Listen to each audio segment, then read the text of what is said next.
Adam Rich, l'interprète de Nicolas dans la série 8, suffit est mort à l'âge de 54 ans. C'est décidément un début d'année mortifère chez les Américains. Après la disparition de la star du petit écran Barbara Walters et du batteur Jérôme Agréan.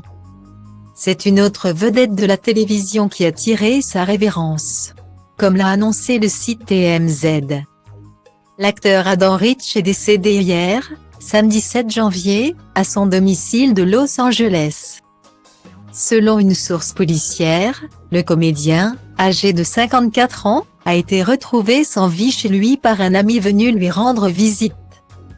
Si la piste criminelle est pour l'heure écartée, les circonstances de sa mort sont encore floues.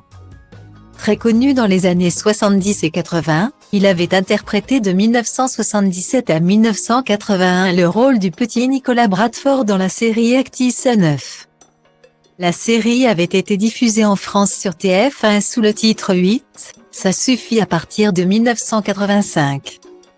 Très tôt animé par le goût de la comédie, Adam Rich a commencé sa carrière d'acteur à l'école.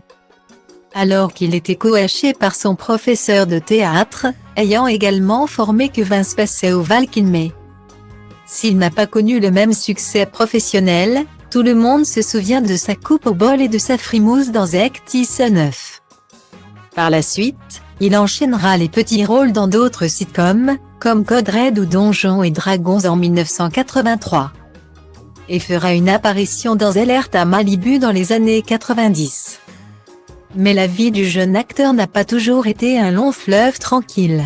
Tout au long de son existence, Adam Rich a souffert de toxicomanie.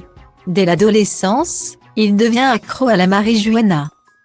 Ce qui le poussera à abandonner l'école à 17 ans. En 1989, il manque de mourir suite à une overdose de Valium et en 1991, il est arrêté et accusé de tentative de cambriolage après avoir brisé la vitrine d'une pharmacie dans le but d'obtenir des médicaments.